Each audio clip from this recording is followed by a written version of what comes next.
मालूम है, जब भी हमारे घर में कोई पार्टी होती है तो हम जो हमारी अच्छी वाली जो क्रॉकरीज होती है, जो हम पार्टीज या स्पेशल किसी फंक्शन के लिए निकालते हैं, उनको हम जब यूज कर लेते हैं तो उनको जब वापस सेट करके रखने की जब बात आती है तो उसको हमें बहुत अच्छे और केयरफुली तरीके से रखना चाहिए। एक्चुअली मैं ये मानती हूँ कि ऐसी क्रॉकरीज को हमें अपने हाथ से संभाल के रखना बहुत ज़्यादा ज़रूरत होती है।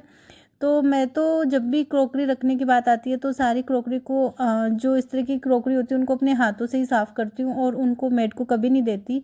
और फिर उनको साफ़ करने के बाद अच्छे से सुखा के, और मैं जो भी इनका बॉक्सेस होता है, मतलब जिसमें ये प्रॉपर आती हैं, उन्हीं बॉक्स में मैं हमेशा इनको सेट करके रखती हूँ। तो ये देखिए, ये वाली जो क्रॉकरी है ये बहुत ही सुंदर क्रॉकरी है, मेरी one of the favourite crockery है जो भी मेरे पास कलेक्शन है उसमें से। तो ये बिल्कुल इस तरीके से इस बॉक्स के अंदर आई है, जिसमें दो पार्टीशंस है, जिसमें एक पार्टीशन में 3 प्लेट्स जाती है। तो हर प्लेट के बाद एक फोम है जो कि इसमें लगा हुआ ऑलरेडी आया था, और ना भी लगा हो तो आप अपनी क्रॉकरी में इस तरीके से जब भी आप सेट करके रखो, हर एक जैसे प्लेट के नीचे पहले आप इसको बाकायदा अच्छे से लगाइए, और लगाने के बाद दूसरी भी प्लेट लगाइए। इसी तरीके से आप बाउल को भी रख सकते हो, और बाकी और आइटम्स होते हैं उनको भी आप इस तरीके से रख सकते हो। डायरेक्ट आप एक के ऊपर एक प्लेट्स ना रखिए, क्योंकि इससे क्या होता है, अभी तो नहीं, अभी तो आप आराम से रख दोगे, लेकिन जब उठाते हैं या फिर उतारते हैं तो इनमें स्क्रैचेस आए बिना नहीं रह सकते। आएंगे ज़रूर, धीरे धीरे आएंगे, टाइम लगेगा बट आएंगे। तो इससे अच्छा है कि आप अपनी क्रॉकरी को, जो बहुत एक्सपेंसिव होती है, आप उनको अच्छे से रखें, सेट करके रखें। और मेरा क्या है ना कि मैं जब भी कोशिश करती हूँ कि बहुत सी क्रॉकरी होती है उनमें नहीं आता, तो मैं इस तरीके के फॉर्म, जैसे हम लोग कपड़े वगैरह खरीदते हैं ना, तो आप कभी देखिएगा कि पेंट के जो पैंट में या शर्ट में या टी शर्ट्स में ऐसी फॉर्म बहुत बार लगी हुई आती है, तो मैं इनको बचा के रख लेती हूँ। और मैं स्टोर में कहीं भी अपने ऐसा कलेक्शन रखती हूँ जहाँ पे इस तरीके के आइटम्स रहते हैं, तो मुझे नीड होती है तो मैं वहाँ से निकाल लेती हूँ और अपनी क्रॉकरी वगैरह को अच्छे से सेट करती हूँ। बीच में जो एक पार्टीशन जगह बनी है, ये एक्चुअली चम्मच के लिए थी, तो चम्मच 6 का सेट था, तो ये भी यहाँ पे मैंने इनको सेट कर लिए। पूरा कांच का जो चम्मच है ना, ये पूरी कांच की है, और ये हाई लुक्स की है। हाई लुक्स का मैंने देखा है कि ऑलमोस्ट मेरे पास जो भी 3-4 सेट है वो सब अच्छे हैं, अच्छा है, मतलब कि आप ले सकते हो।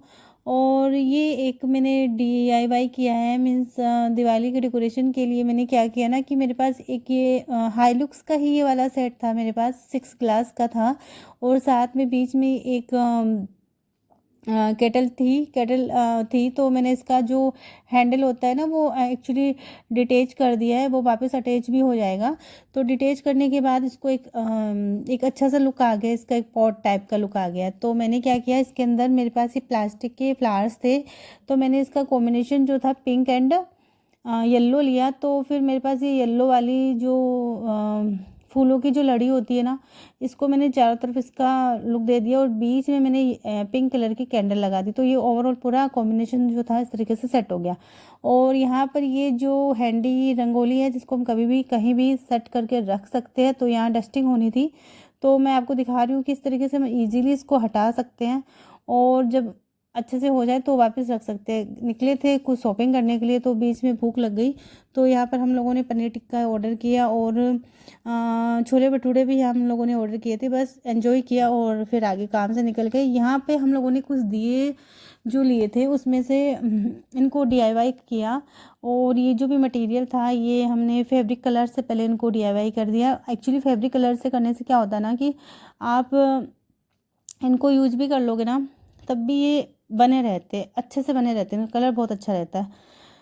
तो मैंने जो ये केटल थी ना, इसमें मैंने कुछ मोती भी डाल दिए थे, क्योंकि मैंने देखो इस तरीके से इसमें मोती डाले थे, बट ना मोती जो थे वो फ्लोटिंग नहीं कर पाए थोड़ी देर बाद। एक्चुअली इसमें होल था, अगर विदाउट होल वाले जो होते ना, पर्ल होते, तो वो तो फिर ऊपर फ्लोटिंग करते रहते, बट ये होल वाले थे मेरे पास ओवरऑल, तो फिर ये धीरे धीरे करके नीचे डिप होते चले गए। चलिए, ये लुक लेकिन ओवरऑल बहुत अच्छा इसका लुक आया, तो मैंने ये घर पे ही बनाया। मैं सोच ओरिजिनल फ्लावर के भी मैंने बनाए थे, बट ओरिजिनल फ्लावर के क्या होता है, 1-2 दिन बाद वो ना ख़राब होने लगते हैं। बट ये आर्टिफिशियल वाला आप चाहो जितने दिन रखो, आराम से आप इसकी कैंडल चेंज करते रहो बस। और ये बहुत अच्छा लुक दे रहा था। तो दिए का जो DIY था वो कुछ इस तरीके से हमारे फैला हुआ था। देखिए यहाँ पे हम लोगों ने बहुत सारे फैब्रिक कलर निकाले, बहुत सारे दिए निकाले, और हम लोगों ने यहाँ गोल्डन कलर थोड़ा हमारे पास ख़त्म हो गया था, तो मैंने क्या किया, मेरे पास गोल्डन कलर की नेल पेंट थी तो वही मैंने यूज की। ये एक दिया जिसमें हम सारे कलर थोड़ा पहले साइड से, जैसे हमें कोई नया कलर बनाना था 2 कलर को लगा के, तो फिर हम इसमें कर करके देख रहे थे। और ये एक रफ कपड़ा था जिसमें हम हैंड पूछने के लिए अपने जैसे कर रहे थे। मेरा बेटा यहाँ कर रहा है, ऐसे DIY मैं उससे करवाती रहती हूँ ताकि बच्चों में एक इंटरेस्ट डेवलप रहे आगे जाके। और ये बच्चों के ना मेंटल पीस के लिए भी जो आर्ट एंड क्राफ्ट